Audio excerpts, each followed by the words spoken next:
I will say welcome to the Arrowhead Addict podcast. I think Adam Best's mic is muted.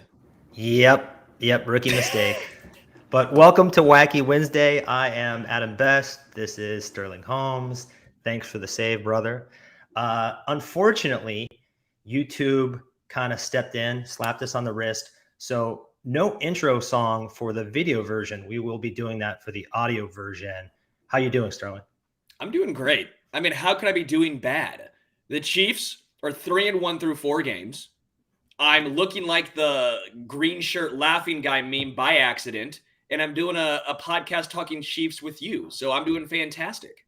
We got the stash versus the beard. You know, you got the fade looking good.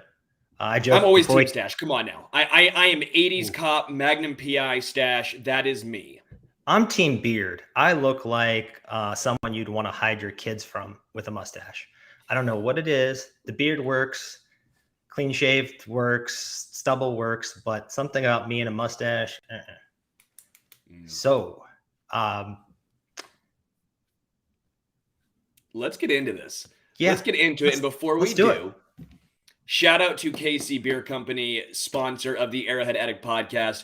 If you want something that is absolutely delicious, the best beer you will ever have, drink KC Beer Company. The Fest beer is out now. Their specialty Winter Bock, their special beer. They do a different one each season, but the Winter Bock is absolutely incredible. Last year, it was the Baltic Porter. If you live in the Kansas City area, go check out the beer hall.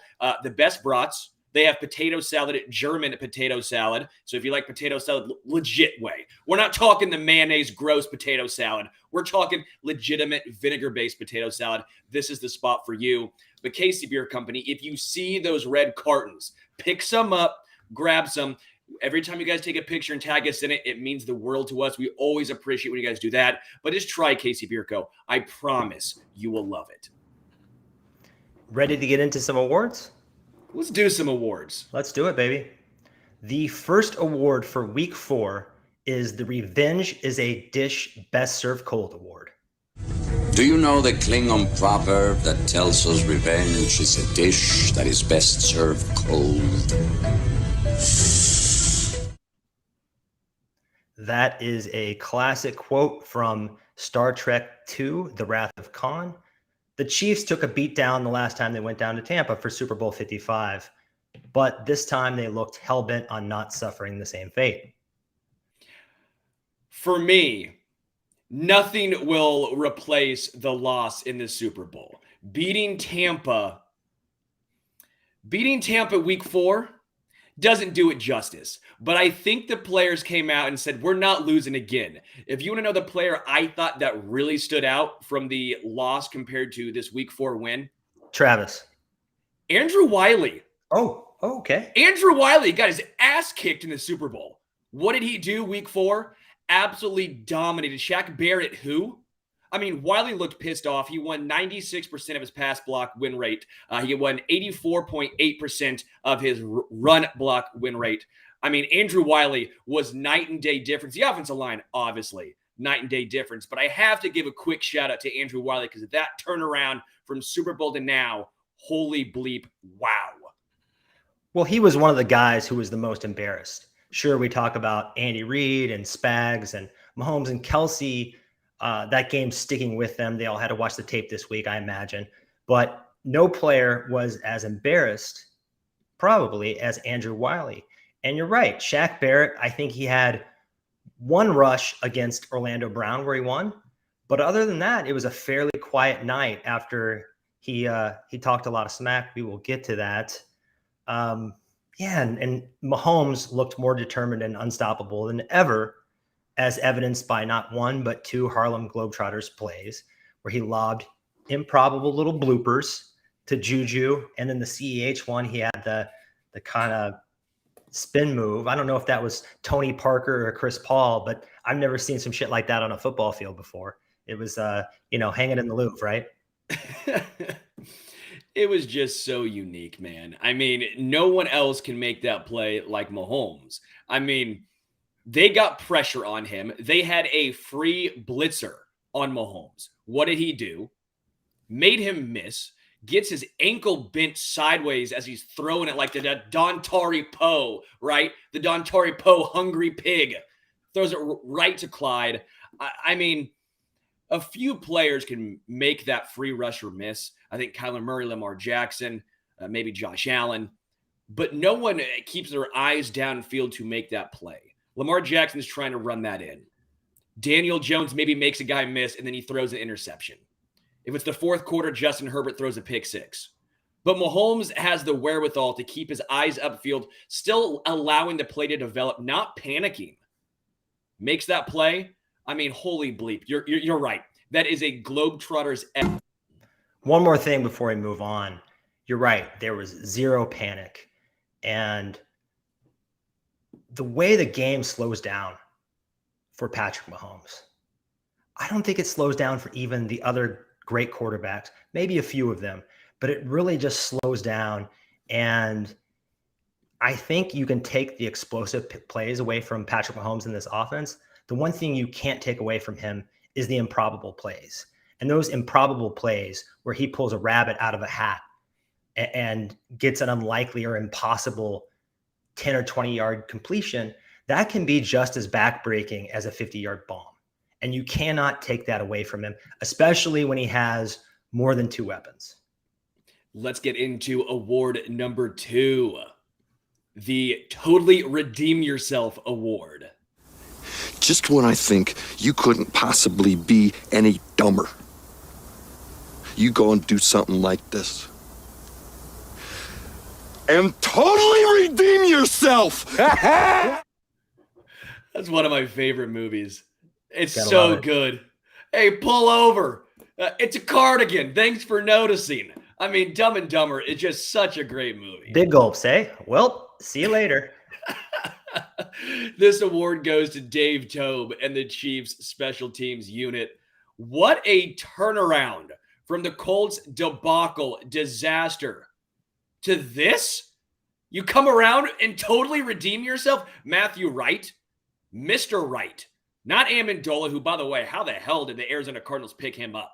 How did that guy get another opportunity after what he did for the Chiefs? But my goodness, Matthew Wright, Tommy Townsend, give a shout out to him. Some of those long snaps on the extra points. Chris Lamons, baby. Chris Lamons, big play, first play of the game. Elijah Lee, right? Elijah Lee made some plays. Sure.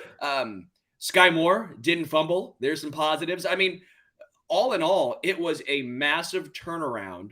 Something we kind of expected, but not to this extent and not in just 1 week.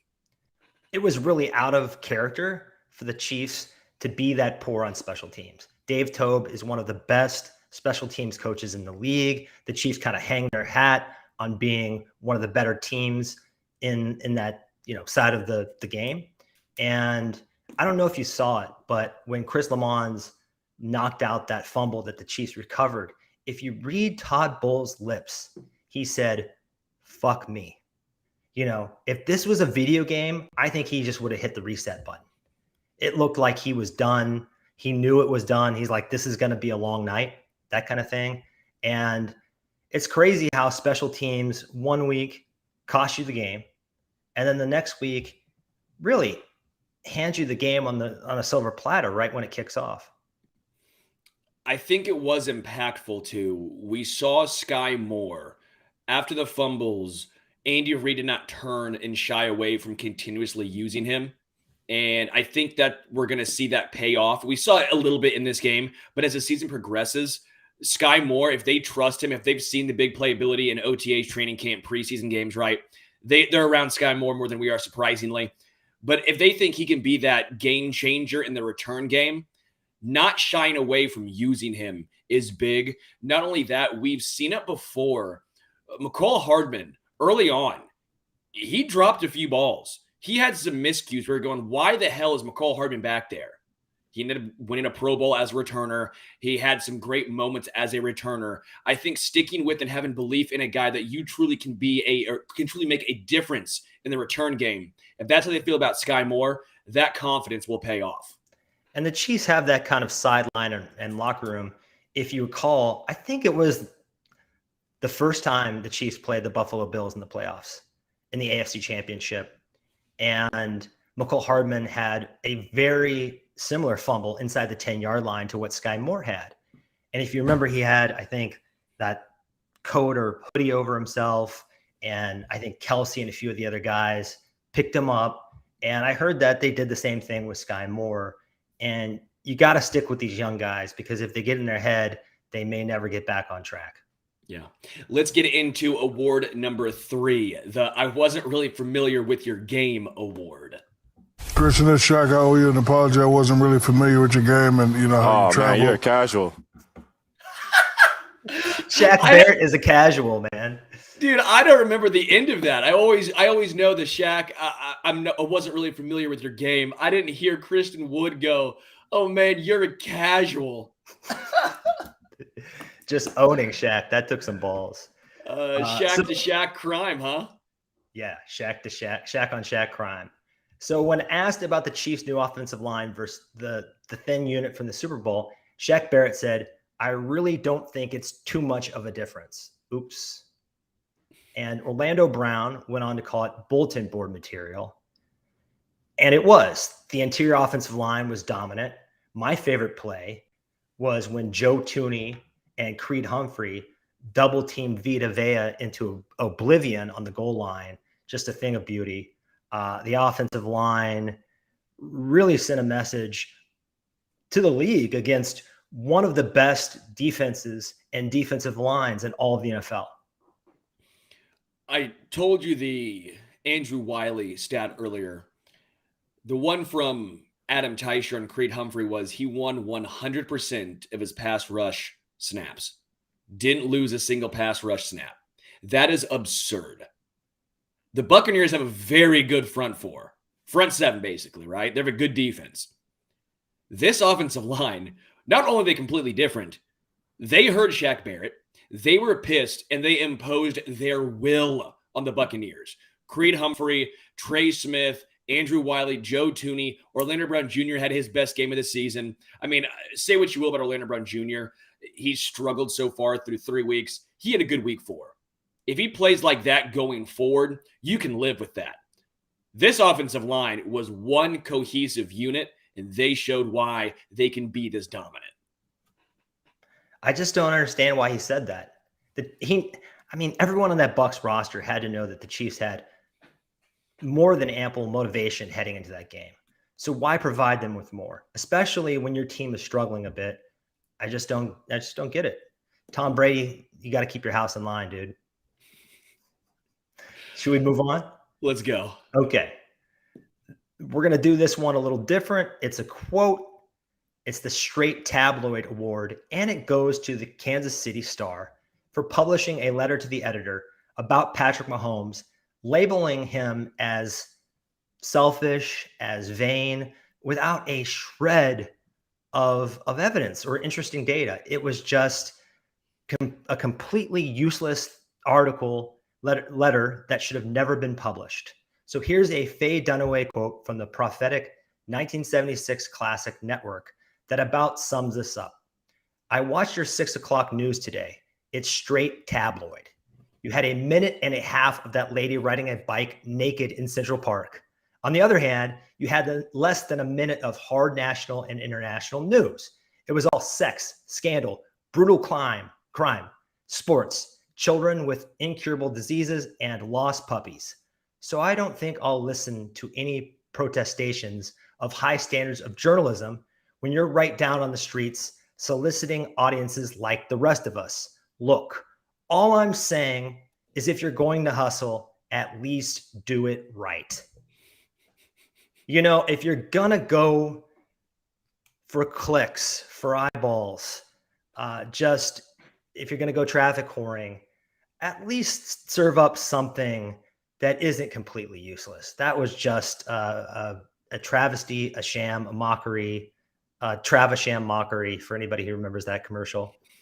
I just can't believe they did that. But, you know, all the folks at the Kansas City Star, here I am asking you to do it again for week 5 because it obviously lit a fire under one Patrick Mahomes.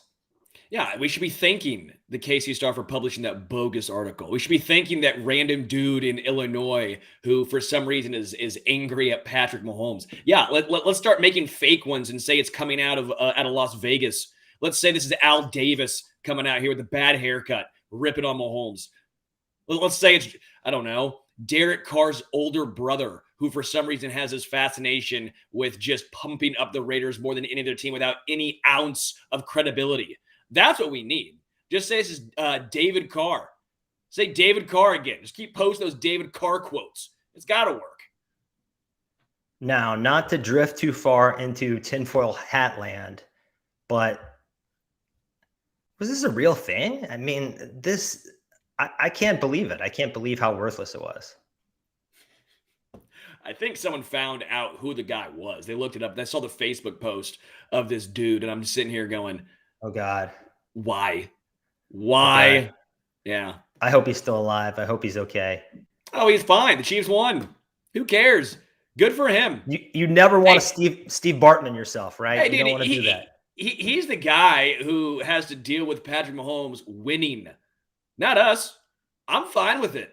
Any guys who are like that, who are so upset about who write letters about how much another guy sucks, you got to think, man, that's a life. A little sad.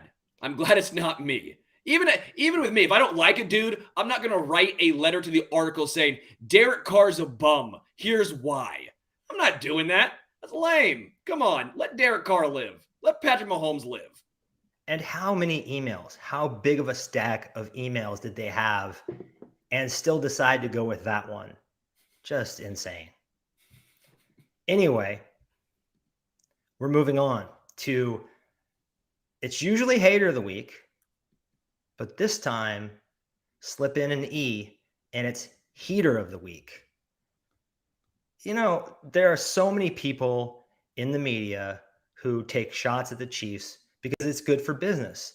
So I thought it'd be a nice change of pace to look at a number of people who actually said some insightful, dare I say, nice things about the Chiefs this week. The first is ESPN's Marcus Spears. And he said this: when it comes to playing quarterback, we got to stop doing Mahomes like we do LeBron James. We keep trying to find someone who's better. We want to anoint somebody. But Pat Mahomes is that dude, bro. I love that, man. That's just a great quote, and I think it's something we need to recognize. I've said it for a long time. I'm not going to get caught up in this Josh Allen, Mahomes, Lamar Jackson, Tom Brady debate, because you spend this whole time arguing, and you don't realize they're all fantastic in their own individual way. Yeah, I think Patrick Mahomes is the best quarterback, the best player in the NFL. But I'm not going to let detractors sully my enjoyment of what Patrick Mahomes does. I don't want someone to say, oh, yeah, well, Aaron Rodgers makes that throw. You know, I'll say, congratulations. Maybe he does, maybe he doesn't, but I don't care because Patrick Mahomes just did. It's the same situation. People say, well, the Chiefs drafted Deshaun Watson. They would have won a Super Bowl with him. I go, you know what, though? You know what I know for a fact?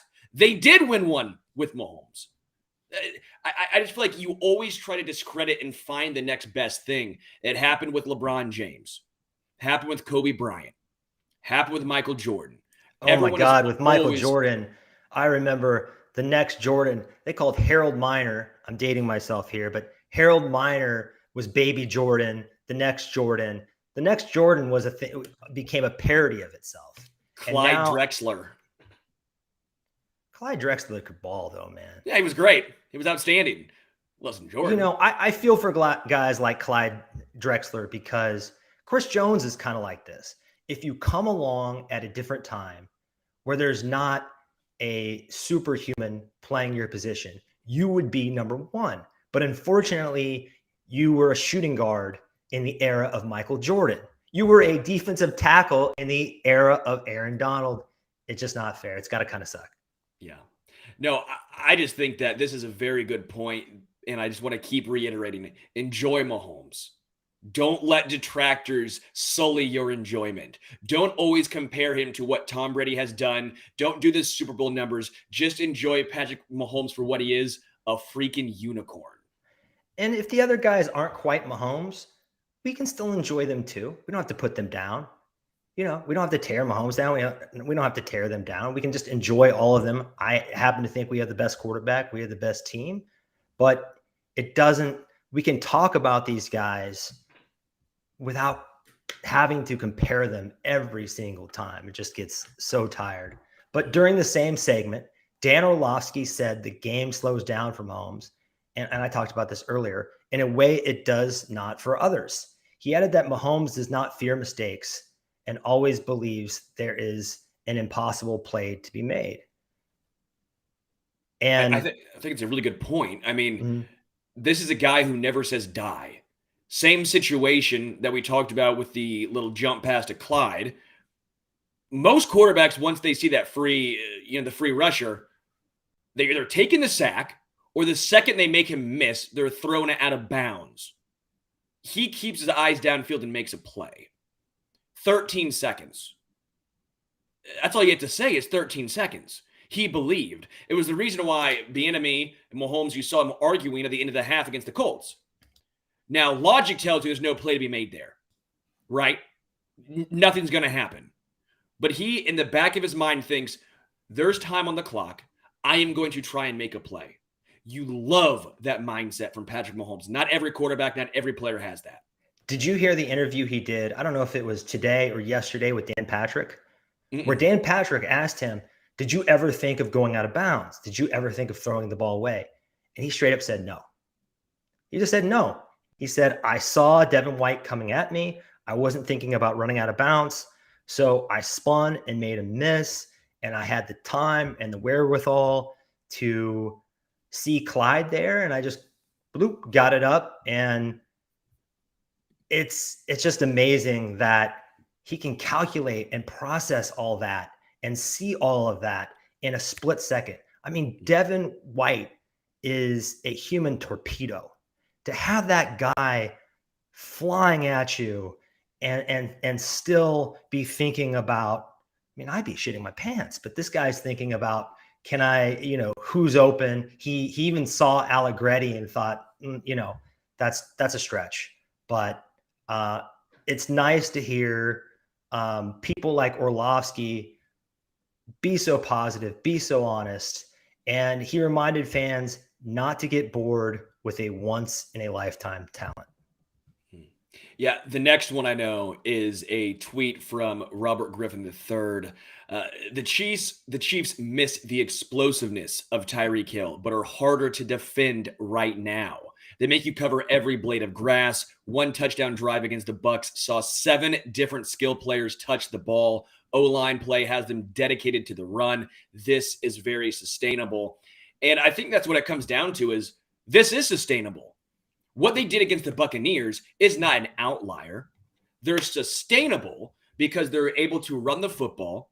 They can spread the ball out. They can beat you in a plethora of different ways. And if the offensive line stays giving Mahomes in this run game holes in time, that's the most sustainable aspect. It always comes down to the offensive line, the trenches in most games. There's a reason why the Rams have taken such a huge step back. There's a reason why the Buccaneers have taken such a huge step back. There's a reason why the Chiefs look so good in this game. The offensive line gave the run game holes. They gave Patrick time, and that's why I think this is so sustainable. And if you want to talk about sustainability, look back at the Bengals from last year. Their offense, now T. Higgins was part of it too. Joe Mixon is a good player, but the central part of their offense was Joe Burrow going, fuck it, Jamar Chase is down there somewhere. And they hit on explosive plays at an outrageous clip. And of course, that's come back to earth this year because the blocking isn't there and you can't play that way forever. Not even the Chiefs could play that way forever with Tyreek Hill. Teams figured out a way to take it away, right? But what they're doing now, when they have 3, possibly 4 pretty good tight ends, one great one. They've got 5 receivers. They've got 3 running backs and a fullback, and I'm not even including Ronald Jones. There are so many possibilities, so many packages that they can throw at you that I think there are just sort of infinite possibilities, and it keeps defenses on their heels and guessing. And it's the way they're multiple, it is very sustainable. Yeah. Yeah. I'm with you. And it comes down to the reversion to the mean for a lot of different teams. I see Angry Drunken German in here going the Bengals reversion to the mean. There was a reason why I picked the Ravens to win that division this year. It's not sustainable. You can't have that many things go right. It's why I think the Chiefs defense is sustainable. They've not forced many turnovers, and they're this good. The turnovers eventually will come. That's why I think the Chiefs defense, for example, shows stability. It's why the Chiefs offense shows stability. The offensive line, I don't think will play that great every single game, but that probably their peak, and they're not going to be that far off as the season goes on. I think we've seen their worst against the Colts. Now we've seen their best against the Buccaneers. We'll find a happy medium. I want to go next to the Hot Take Kingdom, one of my favorite segments each week. Basically what it is, Adam comes up with a hot take. I either agree or disagree. We'll have a poll. Either you agree or disagree if you want to go into the kingdom, or say, you know what, Adam? Piss off. You're wrong. So far, I think we're 1-2, right? I agree with you one time, disagreed twice. Correct. Last week was the first time. Yeah.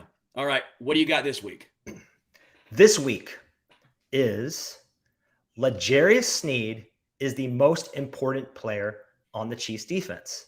Most important, not the best. Important distinction there. And while not quite as good, he offers similar versatility to Derwin James of the Chargers. Let me break it down for you. PFF, I know that's kind of a dirty word around here because Pro Football Focus struggles a little bit to grade the quarterback position with the advent of Patrick Mahomes and Josh Allen and all of them. But they do a good job, particularly on grading defense, in my opinion. And Sneed is their fifth best corner, sandwiched in between Jalen Ramsey and former Chief Charvarius Ward. He's got a good coverage grade, but an elite run defense grade. He's great coming up and stopping the run, physical tackler, and the top pass rushing grade. His pass rushing grade is better than even Derwin's. And Derwin, that's kind of what he's known for, being this really versatile safety, but he's great in the box. This week, Reed calls Sneed a little bit of corner, safety, and linebacker. And I think that fits. He's their Swiss Army knife. He led the Chiefs in tackles against the Bucs. He did that, I think, the first week. He was once again everywhere. His strip sack of Brady was a pivotal moment. And in my opinion, he's elevated defensive back blitzing to an art form. And I don't know if there's a better defensive back, corner or safety, when it comes to pressuring the quarterback. He's a closer there. Coffee's for closers. He gets the coffee. And with teams using big receivers, here's another point. In the slot, more like Cooper Kupp, CeeDee Lamb, and even our own Juju to beat like the too high stuff, right? The shell coverages. You need someone physical in that area. That's why Jalen Ramsey plays in the slot more than you'd assume. He's big, he's physical, he can tackle. And I think another thing that is often overlooked, his responsibilities moving around in the slot in the middle of the field, it often shrinks the amount of space our inexperienced outside corners have to defend. These guys aren't very experienced, right? I was worried about the Chiefs losing the Honey Badger. He was a very versatile chess piece. If you think back to the Buffalo Bills game when he got hurt, the Chiefs and Spags could not disguise what they were doing as much. They could not confuse Josh Allen without that versatile chess piece to move around. I think Sneed has helped fill a lot of that void. And then my last point, he gets bonus points for acting like he was having issues with his helmet right before he made the sack on Brady. Confusing Tom Brady is not easy to do. And, you know, he's a thinker who goes the extra mile. So that's the case for L'Jarius Sneed. Sterling, are you coming aboard or are you staying away from Hot Take Kingdom? Before I say anything, you said coffee is for closers. ABC. That's Always right. be closing. And the C stands for Chris Jones. I want to go with L'Jarius Sneed. I went back and forth the other day with Josh Briscoe, actually. We were debating who's more important, who's the best player, the most impactful player in the Chiefs defense. It was L'Jarius Sneed. A slight case for Nick Bolton, but eventually we said, no, a middle linebacker. We don't know if we make the case for him. And then it was Chris Jones. And I originally was thinking L'Jarius Sneed for the reasons you did, for the reasons you just laid out. The reason I think I have to go with Chris Jones is this defensive line would be a disaster without Chris Jones. Chris Jones gets knocked so often, and myself included have been fairly harsh on him for the lack of consistency, the lack of sack numbers, right? You look at the 15 and a half sacks he had in 20, I believe it was 2018, right? After that, It was about 9, then 7.5, then 9. The reason he had 15 and a half was because he was playing with Justin Houston. He had Alan Bailey got 6 sacks that same season. Who else was there on that roster that also someone else had about 15 sacks that season as well. And so you're sitting here going, he had help. The next previous seasons, it was just him. So Karlaftis should help Chris Jones, but when you look at Chris Jones and what he does, he gets so much pressure up the middle. If Aaron Donald was not around, we'd have the conversation that Chris Jones is the best interior defensive lineman in the NFL. If you want to look at pass rush win rate this season, he is number 1 above Aaron Donald. What did he do against the Buccaneers? It was a coin flip if he was going to win or lose that rep. 50%. That is unheard of. That is asinine. Every other time, basically, he was winning against his man and getting pressure on Tom Brady, at least disrupting the play. So I have to give it to Chris Jones. If Frank Clark had lived up to the contract, then maybe it would be L'Jarius Sneed for everything he does. But Chris Jones, without him, the Chiefs' defense, especially that defensive line, would be a disaster. I agree with you. Chris Jones is a force multiplier. It's unreal for a man of his size. What is he, 6'6", 310, something like that? His get off and his ability to his swim moves, those Michael Phelpsian swim moves are just beautiful. But schematically and strategically, in order to confuse opposing offensive coordinators, to confuse quarterbacks pre-snap, to keep them guessing, I think L'Jarius Sneed is the most important piece. I did not say better. Let me go. Did not say more talented. Let me say this for you. With a fully healthy team, because right now McDuffie's out, so that obviously is going to make this situation scenario a little different. Fully healthy team. You take away Chris Jones, what happens to that D line? You're starting Derek Nottie and Colin Saunders. You take L'Jarius Sneed. What about Turk Wharton is top 10 in defensive tackle win rate right now. But come on now. I think Turk Wharton is a fine player. He's not shown the ability to keep this up for a full season yet. I like Turk Wharton, but saying, oh yeah, we're rolling out Turk Wharton, Colin Saunders, and Derek Nottie. That's our interior defensive line with a rookie and George Karlaftis, who I like, and then Mike Dana, when healthy on the other side, and Frank Clark and Dunlap. Come on now. Chris Jones is far and away the best player in that group. Now go to the secondary. L'Jarius Sneed is amazing. But if you have McDuffie, if you have Rashad Fitton, Jalen Watson, Joshua Williams, no L'Jarius Sneed, it's a huge downgrade. Joshua Williams has done nothing yet, by the way. He hasn't got an opportunity yet. Hasn't got the opportunity yet. I agree. But my point is, you take away L'Jarius Sneed in that scenario, it takes a big loss, but I don't know if it's debilitating. You take away Chris Jones from that D-line, it's debilitating. That's the way I'm looking at this. Well, when we lost the Honey Badger in the playoffs, that was debilitating because it no longer allowed the Chiefs defense schematically to be so versatile and keep Josh Allen and their offensive coaching staff confused. I think that there's a clear line in the sand if you go back and watch that game between the Chiefs doing a somewhat decent job defensively and just getting absolutely ripped by Josh Allen and Gabe Davis. So now, if L'Jarius Sneed, and I know Justin Reed and Juan Thornhill also do some of that and have some versatility to themselves. Brian Cook.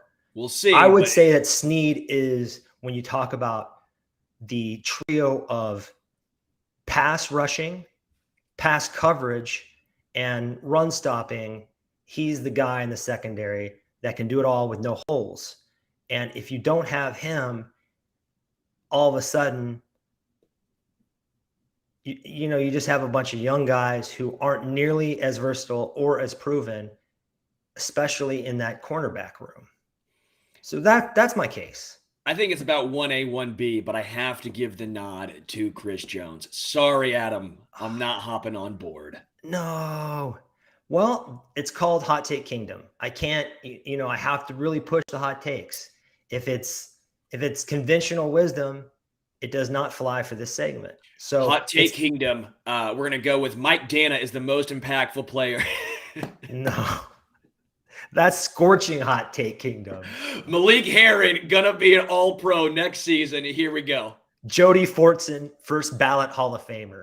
Okay, that might happen based on the catching, the touchdown numbers. The touchdown per reception numbers are going to be the highest in NFL history. I mean, who's going to stop him? I like it though. I appreciate you going on a limb there. That was a good one. He's one of my favorite Chiefs. So I don't know what it is. Mine too. I love Legere. Charvarius Ward might have been my all-time favorite defensive Chiefs player. I don't know why. It was the one guy I pointed out when he first got traded to Kansas City. I go, this guy's going to be a stud. I'm hitching my wagon to Charvarius Ward, and it happened. And if you watched the Niners game, he was just playing some outstanding defense the entire time against Cooper Kupp, Allen Robinson. Didn't matter. He was that guy. I still think Charvarius Ward is the most underrated defensive player in the NFL currently. But he needs more love in Chiefs Kingdom still. He was that good. He had a hilarious interception against the Seattle Seahawks. So this is the worst trick play I've ever seen in my life. Not to get on too much of a tangent, but Pete Carroll loves his running backs. He comes out with the full house formation. I don't remember if it was Travis Homer or DJ Dallas playing Wildcat, but then he was flanked on each side with Ken Walker and Rashad Penny. Yeah. And then they roll out and he throws the worst pass. An absolute duck that traveled like 5 yards. I don't know how they thought this was gonna work. Did they even practice it? And Charvarius Ward plucked it. But since we picked on the Kansas City Star a little bit earlier in the show, and I think that was justified, they wrote a piece on Charvarius Ward and his really touching backstory, all the hardships he persevered through. And that created a soft spot in my heart for Charvarius Ward. I'm really rooting for him.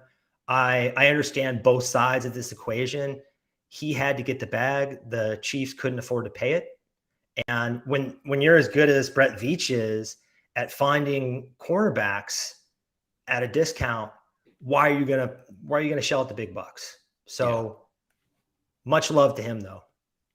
Let's get into the Analytics Addict, where we take an analytical viewpoint at something from this week. What do you have for us here? We're going to look at the running back position again, and I think it's a real roller coaster, right? Oh, here comes my dog. Oh, what's your dog's name? Karma. Karma? Karma. She's good karma. Actually, the first year of her life, the Chiefs won the Super Bowl. Oh, there you go. Come on. So anyway, 189 total yards rushing is the most Todd Bowles has ever allowed during his entire stint in Tampa Bay.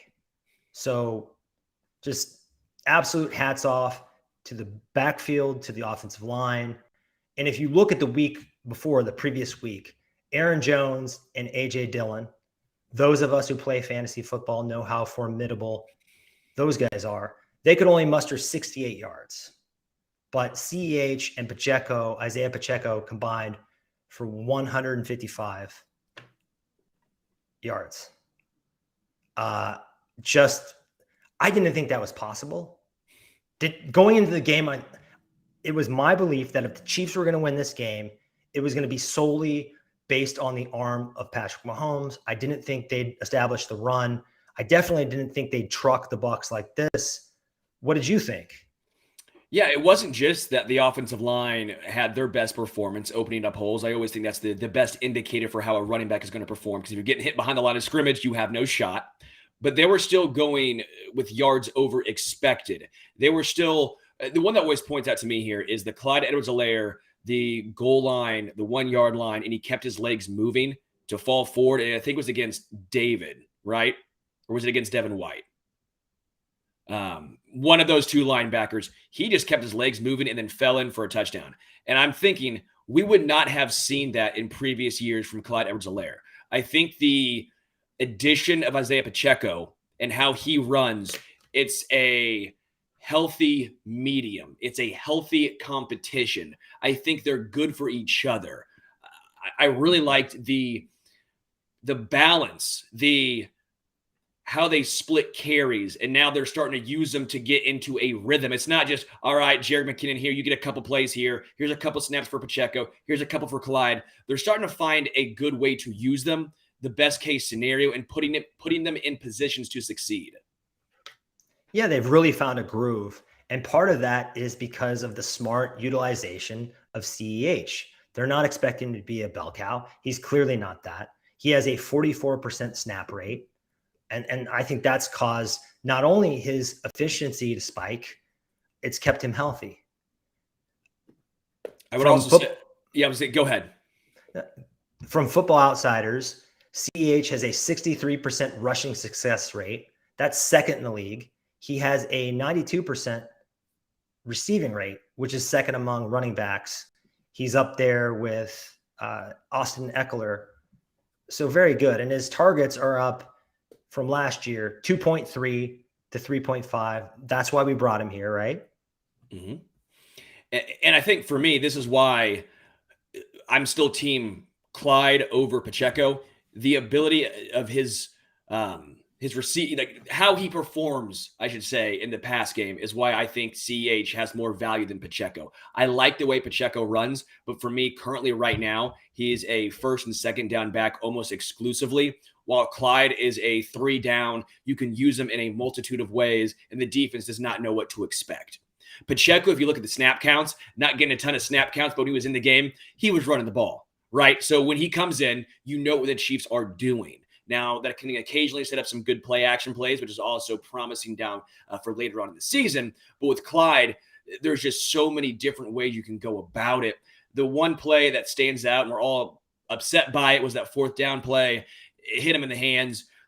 A little bit of an overthrow, right? Just a tiny bit, because Clyde's not a big dude. But besides that, he's been a menace, like you mentioned, in the receiving game. He's so versatile. The vision is improving. The contact balance is improving with his health, right?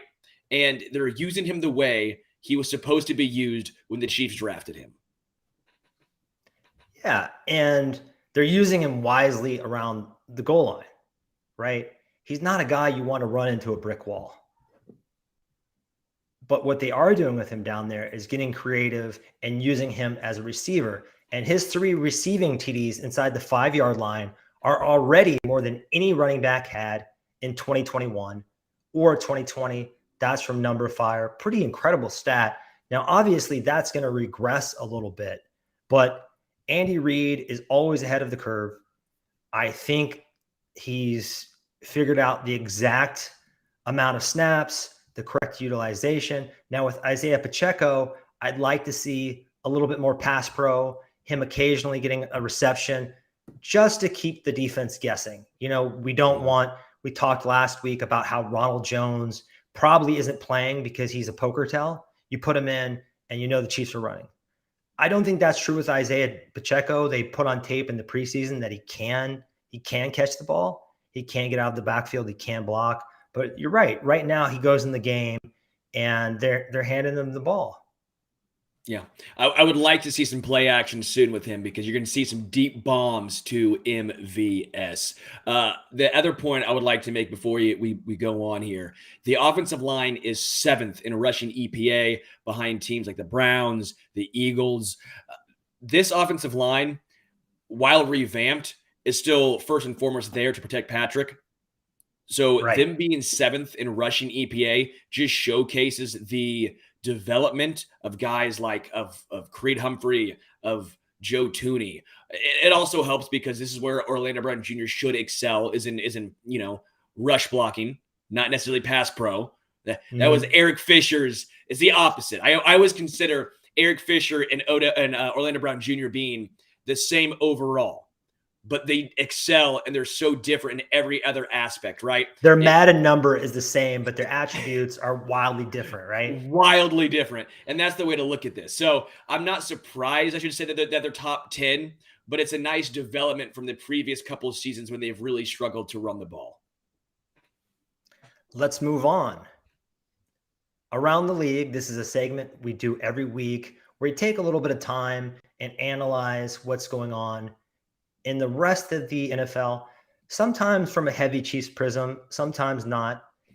Today, let's take a look at coaching.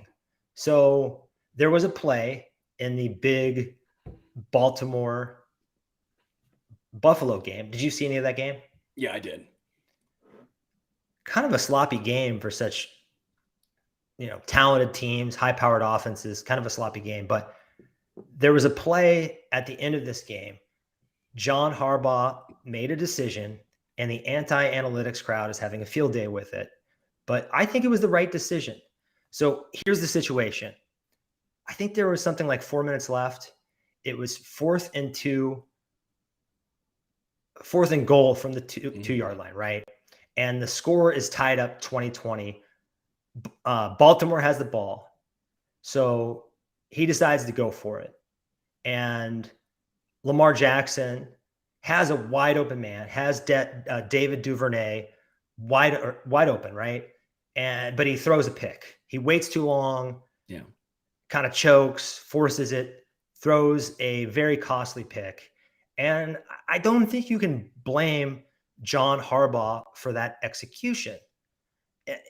If you want to cherry pick the results, you can, but let's look more at the process. And the process is this. If Baltimore scores a touchdown, the Bills only have a 16% chance of winning that ball game. But if they kick a field goal, the Bills have a 41% chance, which is nearly a coin flip. Yeah. That's a big delta between those two numbers. And I think I see why he did it. I appreciate coaches who aggressively try to win instead of just trying to, timidly trying to eke out, a 3-point win or just barely winning. What do you think about this whole controversy? I think it was the right call, the right decision, not even a horrible play call. It was Lamar Jackson. He messed it up. It's same reason why we'd probably be having a different conversation last season when the Chargers game, the tight end knocked himself out on a ball that should have been caught. Parnam, right? Correct. If he catches that ball, we're probably saying, wow, what a great play call. But because he didn't catch it, he ended up concussing himself when he came down. And then you're saying, oh, what was he doing going for it? Well, it was the right decision, right play call, just didn't go their way. I always say it's a little different in the NFL compared to baseball. In baseball, it's 162 games. A lot of times the process will eventually work itself out. In a 17-game season, fans, teams, you're just based on the outcomes. The process matters in the NFL, but you have to be right, and you have a lot less wiggle room. And that's what makes it so difficult. In 2020 or 2020 vision, right, looking back on this, the smart decision would have been to kick a field goal. But I truly believe the process was the right move. I think you play for the win in that decision. It's the Bills on the other end. I always like the line from The Longest Yard. We're convicts. We always go for it.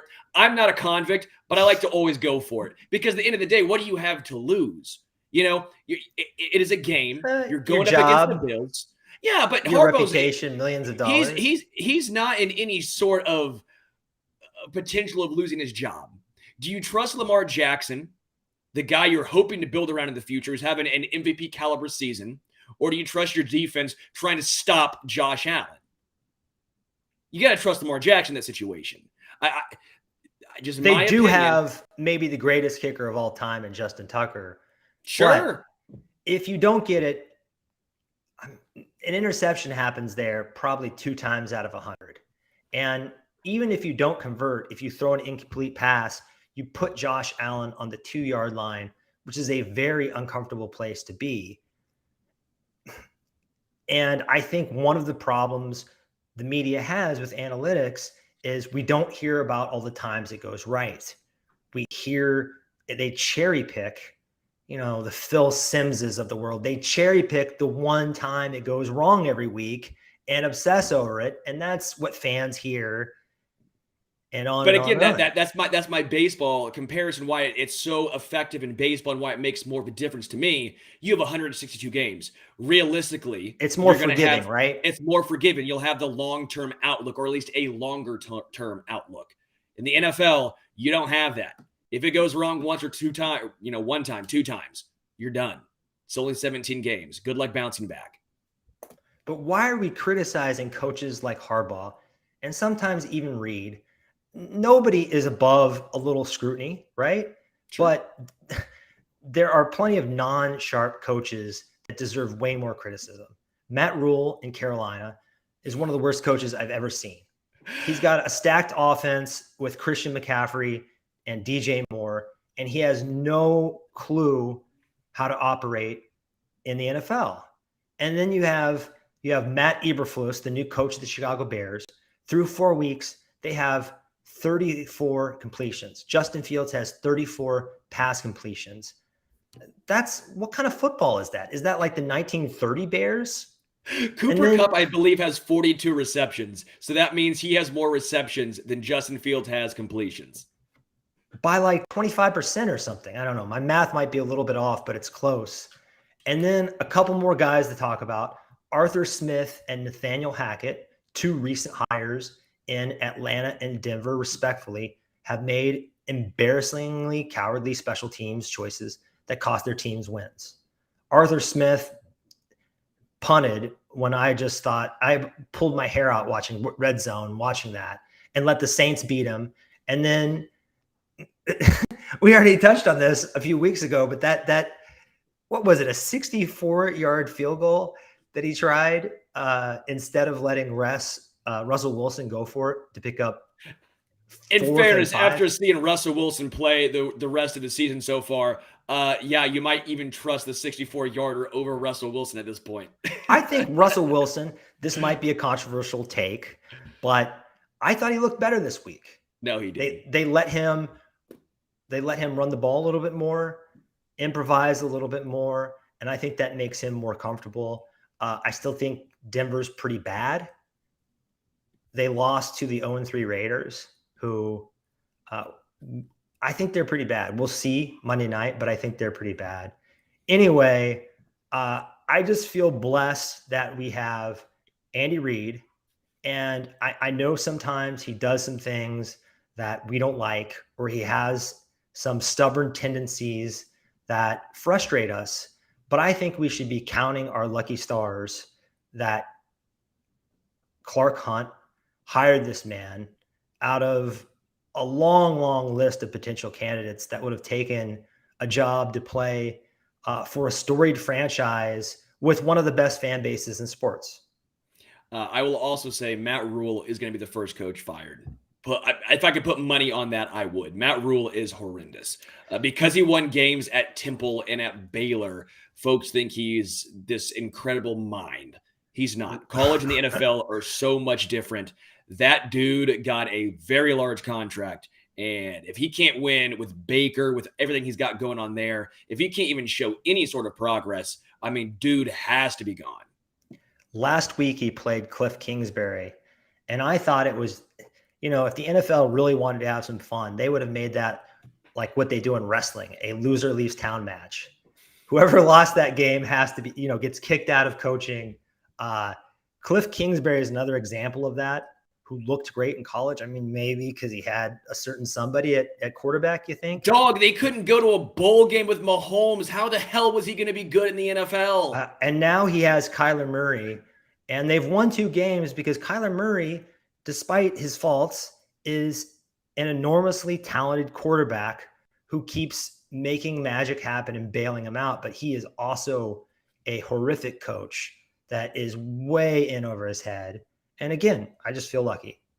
Let's go to Spot the Fake. Guys, please don't post in the chat what the actual one is correct, because then I can see it, and I'm not trying to cheat right now. I can put my hand over it, I guess.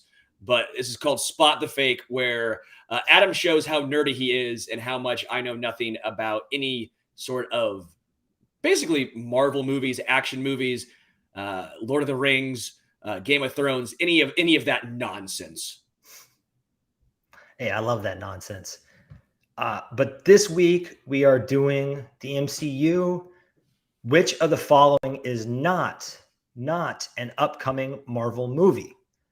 Black Panther, Wakanda Forever, Ant-Man and the Wasp, Quantumania, Eternals 3, The Star Fox Saga, or Avengers, The Kang Dynasty.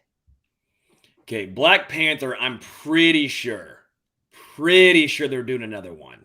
I've never heard of Eternals 3. I'm assuming 1 and 2 must have been very good. Avengers, I know is the thing. I know the Avengers are at least a real entity. Ant-Man and the Wasp. That sounds fake. Fun fact, I know Paul Rudd's mom. My mom's friends with Paul Rudd's mom. So first off, thanks, Mom, for not making me best friends with Paul Rudd. How dare you? Come on. What are you doing, Mom? Seriously. Come on. I've not heard of any of these things. I've heard of the Wakanda Forever, I think. I'm going to go with Ant-Man and the Wasp. I feel like I would have heard something with Paul Rudd in it. That's wrong. He's actually already done a movie with the Wasp in the title. Fuck. Evangeline Lilly plays the Wasp, and this is going to be the 3rd installment in that series. Avengers, The Kang Dynasty they've scheduled the 5th and 6th Avengers movies. That is one of them. And Black Panther, Wakanda Forever is the movie that's coming out later this year. Unfortunately, we lost Chadwick Boseman. He was just a hero to all. And they didn't recast him, but they found a way to make Black Panther work. The one that is not is Eternals 3, The Star Fox Saga. See, I even said I've never even heard of this thing. You did. Gosh, go with the gut. I think Harry Styles at the end of the first Eternals movie, which is not very good and didn't do very well. He shows up as Star Fox, this character that's also known as Eros. It's confusing. But is that the same thing in Super Smash Bros? Because I remember that game. Super Smash Bros was awesome for GameCube and N64. I don't know. I'm not like a super big video game nerd. That is one of my nerd blind spots, especially as I've gotten older. So you lost again, and now you're 2-2. I'm ass at this, okay? I don't know these things. Two scoops. I don't know these things. I apologize. Well, I was making them too easy, and now I'm kind of thinking, damn, now you're in your groove. Am I making them too hard? Groove, dude. No, this is perfect. I've got to bring it down for you a little bit. Wait, let's go to the parting shot. Come on. Let's go to the parting shot and get you guys out of here. This week, we send you out with a quote that will make you feel good about Mahomes Phase 2. You never change things by fighting the existing reality. To change something, build a new model that makes the existing model obsolete. And that's from, this is an all-time name, Buckminster Fuller, who is I guess best described as a famous architect and affable weirdo. I think we were very scared about it coming into the season, but we're embracing a bold new direction for the Chiefs. And I think it's super exciting to see where they go next, to venture into uncharted territory. And I'm glad to be here sharing the experience with you guys. But until next hump day, I'm Adam Best. This is Sterling Holmes. Go Chiefs.